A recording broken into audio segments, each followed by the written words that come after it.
Lock in Congress, and now new concerns from top Democrats that President Obama isn't really doing anything to get traffic moving again.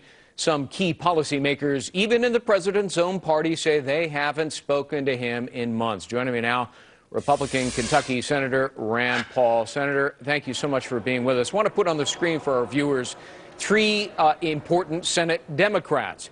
Ken Conrad, budget chairman, trying to cut a deal on the nation's fiscal crisis. Can't recall last time he heard from the president.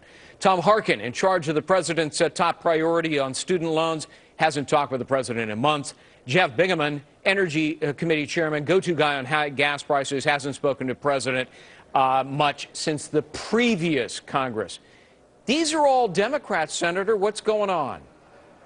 Well, you know, I met with the president a year and a half ago, and we talked about entitlement reform, and I offered to work with him. In fact, I told him it would help his reelection if he would work with Republicans to save Social Security and save Medicare from the trillions of dollars that they're in the hole, and we don't hear anything. I've sent him letter after letter saying, I will work with you.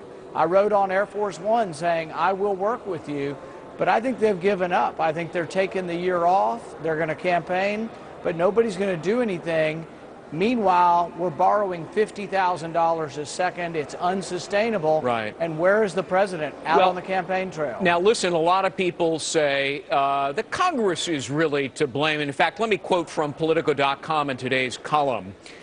Obama's disengagement is also a sharp reflection of political reality. Congress is punting on virtually every major issue until after the election. Fair criticism? Well, I have a budget that would balance in 5 years, fixes and saves Social Security, fixes and saves Medicare.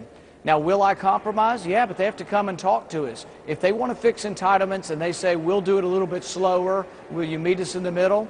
I'll meet them in the middle, but they have abdicated. They have no budget. We haven't had a Democrat budget in 3 years. Yeah. So they have to show up for the debate. In fact, I think the Democrats in the Senate ought to give back their salary because they're not showing up for work. But didn't your budget get voted on last week and it went down in defeat? I think it was, what, 83 to 16? And yeah, that's 16 more votes than the president got. Yeah. But still, you couldn't even marshal together an important number within your own party, Senator.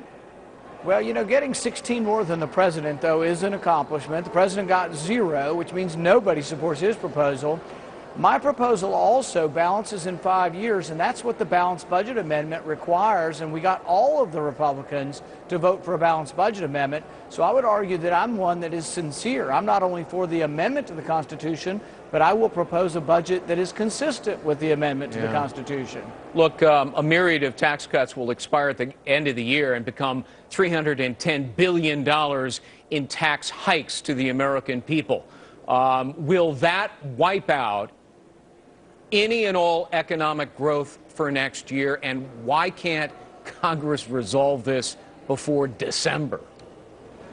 Just the idea that it might be wiped out, that businesses might have this large, maybe the largest tax increase in our history, is stifling our growth. So yeah, the president wants the economy to grow. He should take the tax increase off the table, say that he's not going to raise taxes in the lame duck session. But the longer he leaves that out there, the more businesses are afraid to invest. The legislation comes, you know, from Congress. If you guys could pass something on this, then it's in front of the president for his signature. Why does Congress always allow this to be a game of chicken until the very end, maybe the last day in December? The reason why we bump up against deadlines and it's everybody at the end, oh, we've got to do something, is because the Democrats are unwilling to put anything forward. For example, the budget. We're supposed to have a budget and we're supposed to have appropriations bills.